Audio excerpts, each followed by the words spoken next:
कभी किसी पक्षी को घोंसले की नींव बनाते देखा है?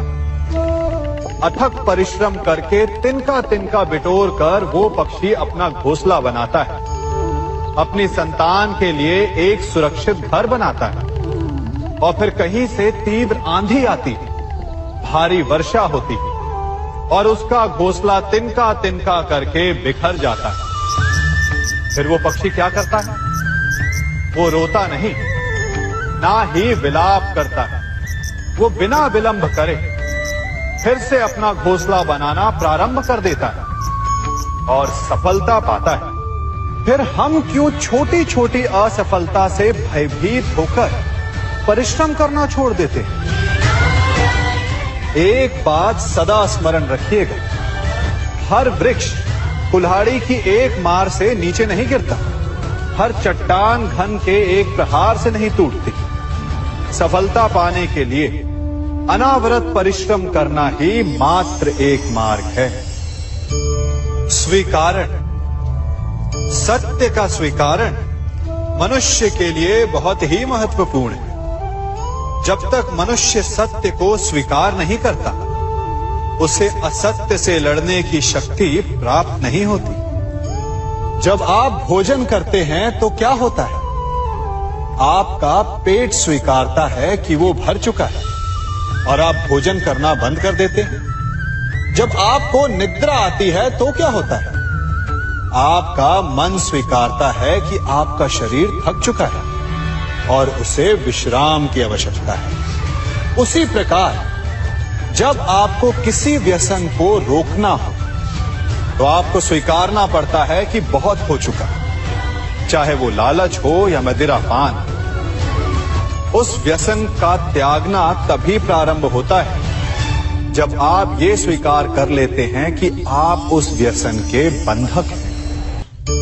हम में से ऐसा कोई नहीं जिनकी परछाई उनसे दूर रहती। हमारी परछाई सदैव हमारे साथ रहती है। कदाचित हमारी परछाई हमारे कर्मों के फलों का संकेत है। कदाचित इसी कारण कई बार हमें अपनी परछाई से भय भी लगता है, परंतु इस भय से निवारण पाने का एक साधन अवश्य है।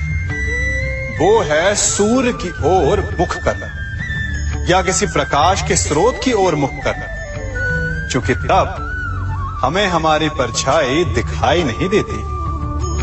यदि इसे जीवन के संदर्भ में देखें तो ये प्रकाश का स्रोत शुभ कर्मों की चेतना है। यदि आपके मन में शुभ कर्म करने की इच्छा है तो आपको कभी भी अपने कर्मों के फल का भय नहीं होगा, क्योंकि यदि आपका मन शुद्ध होगा तो आपके कर्म शुद्ध होंगे और शुद्ध कर्मों का फल कभी अशुद्ध नहीं हो सकता। आज मैं आप सबको एक कथा सुनाता हूं।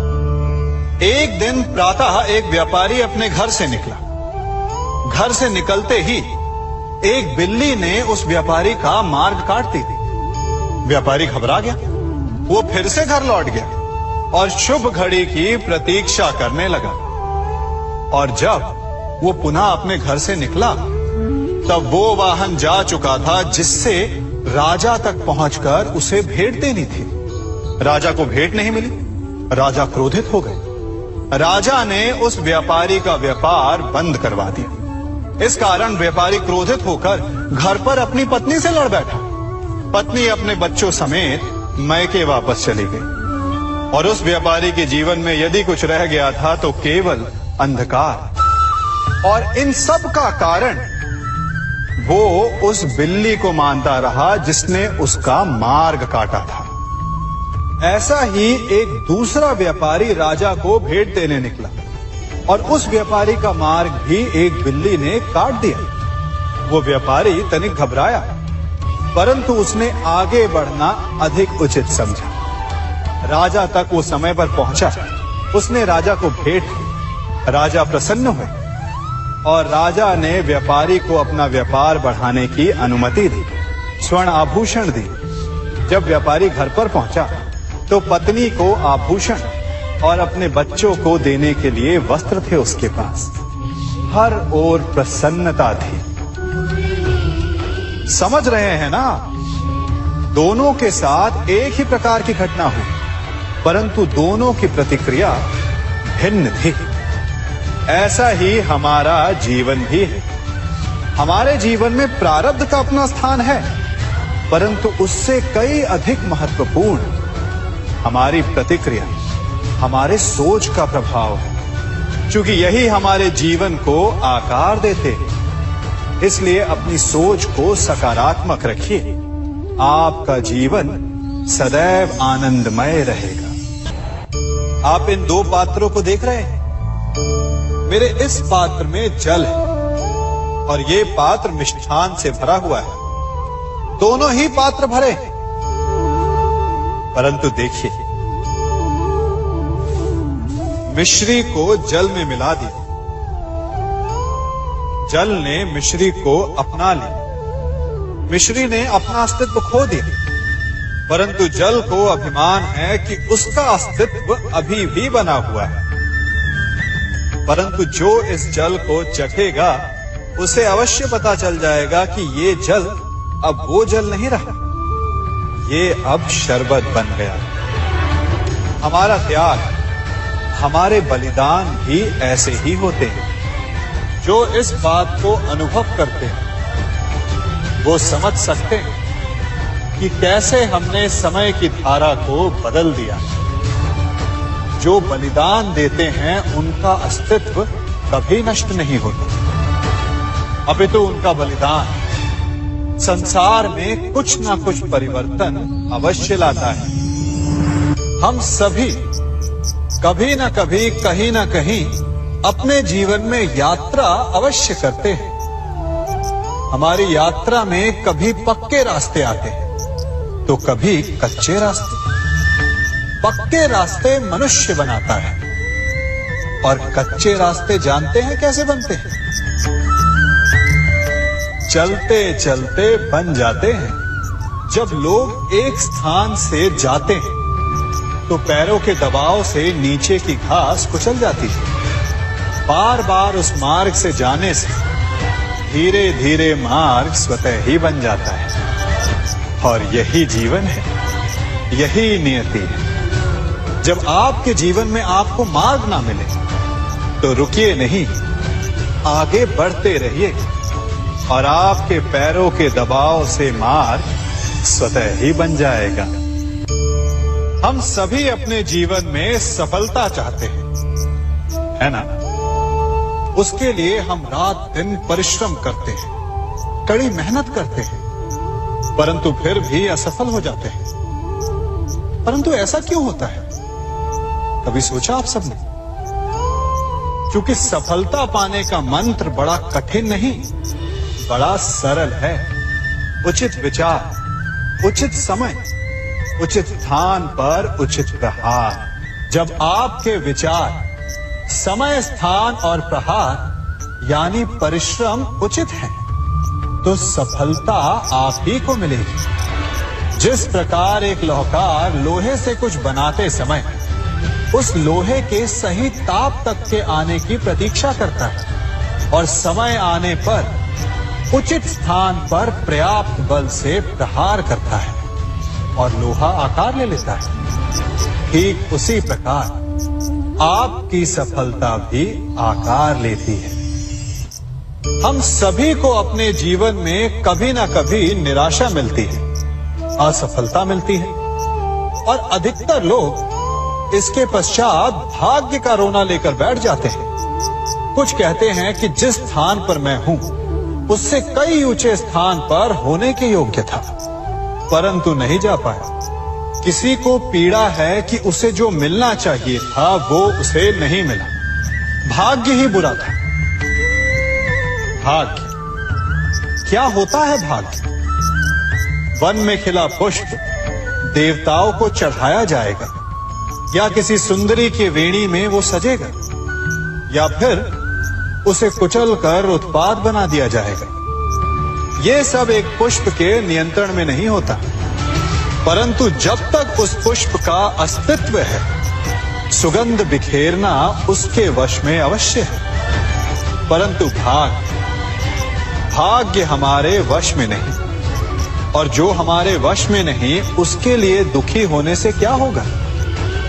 कर्म पर वश है, वो कीजिए और धीरे धीरे भाग्य आपके वश में आ जाएगा, क्योंकि कर्म ही प्रधान है। कभी आप ब्रह्म मुहूर्त में जगे हैं? जगकर देखिए, संध्या होने के पश्चात जब रात्रि का अंधकार सारे संसार को धीरे धीरे अपने अंधकार में निगलने लगता है, तो यही अंधकार ब्रह्म मुहूर्त में भोर होने से ठीक पूर्व तनिक अधिक काला हो जाता है। कुछ समझे? हमारा जीवन भी कुछ ऐसा ही होता है। जब हमारे जीवन की समस्याएं अपने अंत पर होती है, तो यही समस्याएं एक भीषण रूप लेकर हमारे समक्ष प्रस्तुत हो जाती है, और ऐसे परिस्थिति में अधिकतर लोग हार मान जाते हैं, भय खा जाते हैं। परंतु यदि आप हार न माने, भय न खाएं, दृढ़ रहें, निरंतर आगे बढ़ते रहें, तो प्रकाश के रूप में हमारा स्वागत करने के लिए सूर्य उदय सदा हमारे समक्ष प्रस्तुत रहेगा। आपने बरगद के वृक्ष को देखा है? जितना विशाल उतना दृढ़।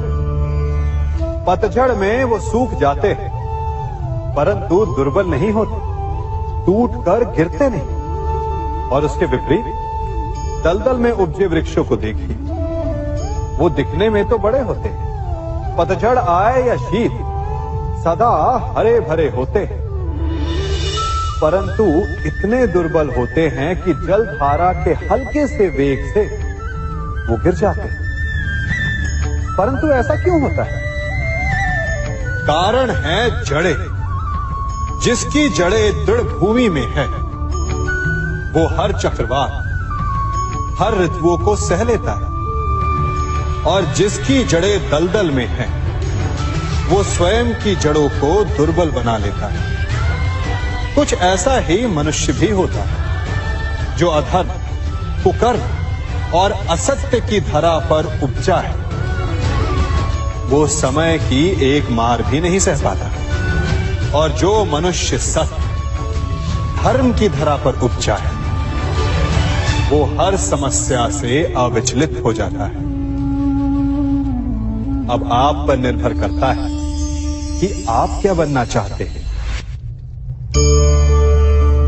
हमारे जीवन में मित्र और शत्रु बड़ा महत्व रखते हैं। यदि गंभीरता से सोचा जाए तो ऐसा कोई क्षण नहीं जब हम अपने मित्रों के बारे में ना सोचते हो, या फिर अपने शत्रुओं के बारे में। हमारा हर कार्य या तो हमारे मित्रों के हित के लिए होता है, या फिर हमारे शत्रुओं के अहित के लिए। हम हर स्थान या तो अपने मित्रों के साथ होते हैं, या फिर अपने शत्रुओं के साथ। कोई नहीं चाहता कि उनका शत्रु प्रसन्न रहे। हर कोई अपने शत्रु को नष्ट कर देना चाहता है, और ऐसा करने के लिए वो हर संभव प्रयास करता है। उसे आर्थिक, मानसिक और शारीरिक हानि पहुंचाने का प्रयास करता है। परंतु यदि मैं आज आपको ऐसा मंत्र सिखाऊं जिससे आप अपने शत्रु को सदा के लिए नष्ट कर दे तो, और वो मंत्र है मित्र बनाना। अपने सभी शत्रुओं को अपना मित्र बना लीजिए, और आपके सारे शत्रु स्वतः ही समाप्त हो जाएंगे। मैं क्या कर रहा हूं? मैं दिए प्रज्वलित कर रहा हूं ताकि अंधकार को मिटा सकूं। अब आप कहेंगे कि इसमें कौन सी बड़ी बात है ना? परंतु इसमें महत्वपूर्ण बात समझने के लिए यह है कि मैं क्या नहीं कर रहा हूं, और मैं अंधकार नहीं कर रहा हूं। क्योंकि अंधकार को मिटाने के लिए प्रकाश का अस्त्र तो उठाना ही पड़ता है। बुराई को बुराई से नहीं, अच्छाई से जीता जाता है। अन्याय को अन्याय से नहीं, न्याय से लड़ा जाता है। क्रोध को क्रोध से नहीं, क्षमा का साथ लेना होता है। ठीक उसी प्रकार एक लोहा लोहे को काटता है, परंतु एक ठंडा लोहा ही गर्म लोहे को काट सकता है। इसलिए यदि आपको अपने जीवन में विजयी होना है तो अपने शस्त्रों को, अपने अस्त्रों को सोच समझ कर उठाइए, क्योंकि एक अनुचित सोच परिणाम पर भारी प्रभाव डाल सकती है। आप सब सोच रहे होंगे कि ये क्या मैं करने लगा। मैं इस पौधे को जड़ से उखाड़ रहा हूं। आश्चर्य हो रहा है ना कि एक पौधे को उखाड़ना या काटना ना केवल एक अपराध है अपितु पाप भी है। तो फिर मुझे ऐसा करने की क्या आवश्यकता पड़ गई? क्योंकि कई बार विनाश ही सृजन तक पहुंचाता है। यदि नया भवन बनाना हो तो पुराने भवन को गिराना पड़ता है। व्यवस्था को परिवर्तित करने के लिए क्रांति लानी पड़ती है। और उसी प्रकार यदि किसी वृक्ष या किसी पौधे की जड़ों में घुन लग जाए या उसका मूल सड़ जाए तो उसे जड़ से उखाड़ देना ही श्रेयस्कर होता है, ताकि उस स्थल पर नए पौधे उपज सके। युद्ध करना पर्याय नहीं, परंतु कभी कभी शांति के लिए युद्ध करना आवश्यक हो जाता है। संसार में सबसे श्रेष्ठ क्या है? फूल या कांटे, प्रेम या घृणा, संपन्नता या दरिद्रता, मित्र या शत्रु? बताइए। अब आप भी कहेंगे कि भला ये कोई पूछने की बात हुई? अवश्य फूल, प्रेम, संपन्नता और मित्र ही श्रेष्ठ है। परंतु क्या आपने अपने जीवन में कभी सोचा है कि हर एक भाव, हर एक वस्तु, हर एक घटना का एक गुण धर्म होता है? त्वचा पर जलन करने वाले फूलों से अधिक श्रेष्ठ वो कांटे हैं जिनसे आप अपने घर की बाढ़ बनाते हैं ताकि वन्य पशु आपके भीतर ना आ सके। वो प्रेम श्रेष्ठ नहीं जो आपको अंधा, लोभी, पक्षपाती बनाता। वो घृणा श्रेष्ठ है जो आपको नया मार्ग दिखाते। वो संपन्नता श्रेष्ठ नहीं जो आपको कृपण बनाते, मद्दांध बनाते। वो दरिद्रता श्रेष्ठ है जो आपको जीवन में परिश्रम करने की शिक्षा दे। कुविचार देने वाले, बुरा मार्ग दिखाने वाले मित्रों से अधिक श्रेष्ठ वो शत्रु होते हैं जो हमें जीवन का लक्ष्य दे दे। इसलिए अपने जीवन में हर वस्तु, हर भाव, हर घटना के गुण धर्म को पहचानिए और उसके पश्चात अपना चयन कीजिए। स्वर्ण। हम सभी को अपने जीवन में स्वर्ण से कभी ना कभी कुछ ना कुछ थोड़ा या अधिक मोह होता ही है ना? परंतु क्या आपने कभी सोचा कि स्वर्ण को प्राप्त कैसे किया जाता है? जब भूमिगत खदानों से स्वर्ण को निकाला जाता है तब वो एक पाषाण की भांति होता है। ऐसा पाषाण जिससे आप किसी को भी मार सकते हैं, परंतु उसे आभूषण के रूप में स्वयं के शरीर पर धारण नहीं कर सकते। यदि उसे आभूषण बनाना है तो उसे लंबी यात्राएं करनी होती है। उस पाषाण को पिघलना होता है। सुनार के हथौड़ी की अनेकों चोटें खानी पड़ती है। फिर काट छाट और उसके पश्चात जाकर वो ऐसा आभूषण बनता है जो हमें वर्षों तक, सदियों तक लुभाता रहता है। इसलिए यदि आपको समय पर विजय पानी है तो स्वयं के निर्माण पर समय देना होगा। हम सभी सुनते आए कि जो वीर होता है, साहसी होता है, शौर्यवान होता है, उसके समक्ष सारा संसार झुकता है। वीर भोग्य वसुंधर। परंतु वीरता है क्या? शौर्य क्या है? साहस क्या है? साहस युद्ध नहीं, वीरता विजय नहीं, शौर्य कभी ना गिरना नहीं।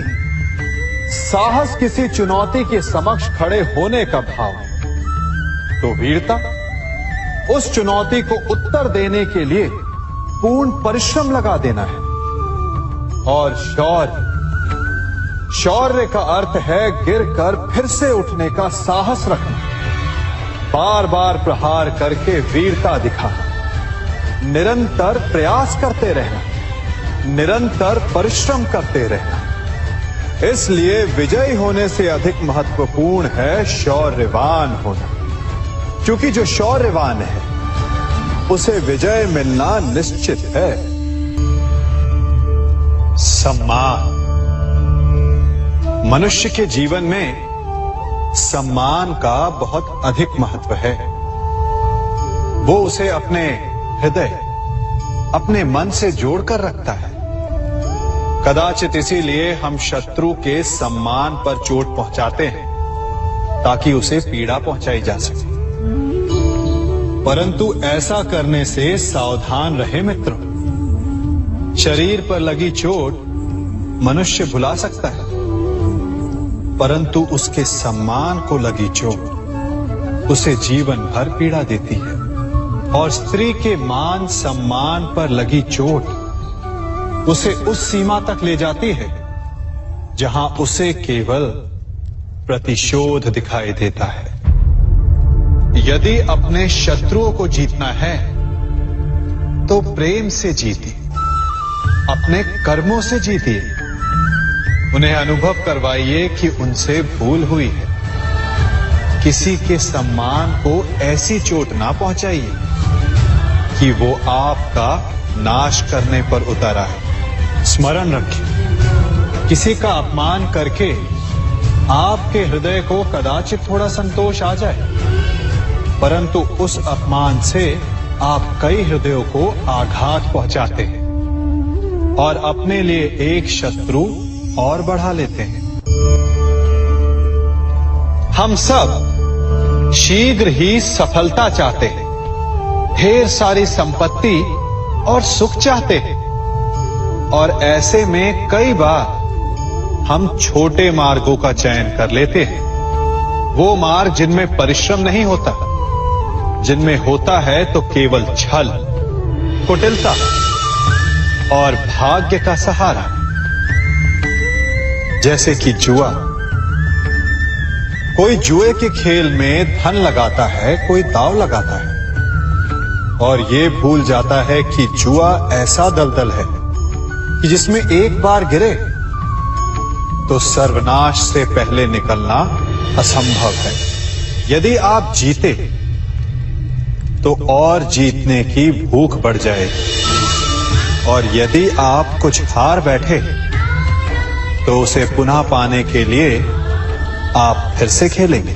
मनुष्य को ये आभास ही नहीं होता कि अपनी संपत्ति के साथ साथ वो अपनी मानवता, अपने संस्कार, अपना धर्म और अपना उत्तरदायित्व तक सभी जुए की भेंट चढ़ा देता है। इसलिए कुछ पाना है तो परिश्रम से पाओ। यदि कुछ जुए में जीता तो वो उतना शीघ्र ही खो दोगे, चूंकि उसे परिश्रम से पाया नहीं गया है, और उसकी रक्षा करने के लिए आपके मन में स्वाभाविक प्रयास भी नहीं होंगे। क्षमा बढ़न को चाहिए, छुट्टन को उत्पाद। क्षमा इस संसार में शांति का, सुख का मूल आधार है। क्षमा आपके मन से प्रतिशोध और शत्रुता जैसे भावों को समाप्त करती है। परंतु क्या हर स्थान पर क्षमा आवश्यक है? क्या प्रत्येक का अपराध क्षमा करने के योग्य होता है? नहीं।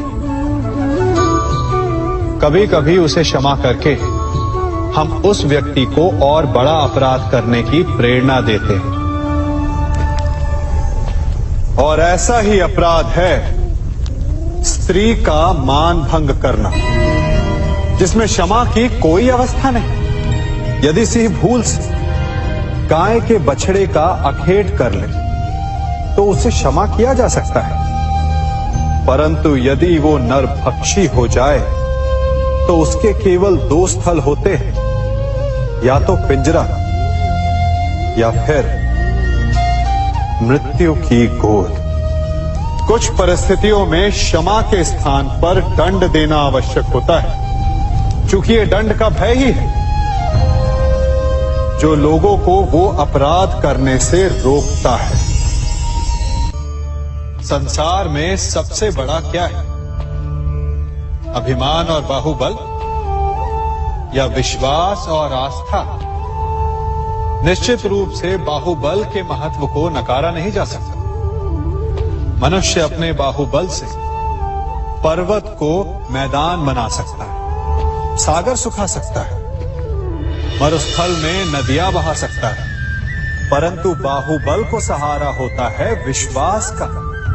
यदि मन में विश्वास ना हो तो बाहुबल किसी काम का नहीं। वो कौन सा बल है कि मोर आकाश की ओर ताकते हैं? वो विश्वास ही तो है जिसके कारण वर्षा होती है और दोनों की प्यास बुझती है। परंतु जब पाप के बाहुबल का सामना धर्म के विश्वास से होता है तो बाहुबल हार जाता है और जीतता है विश्वास। विजय होती है आस्था की। यदि आप सत्य के मार्ग पर चल रहे हैं और आप अपने इष्ट में आस्था रखते हैं तो किसी भी पापी का बल आपका कुछ नहीं बिगाड़ सकता।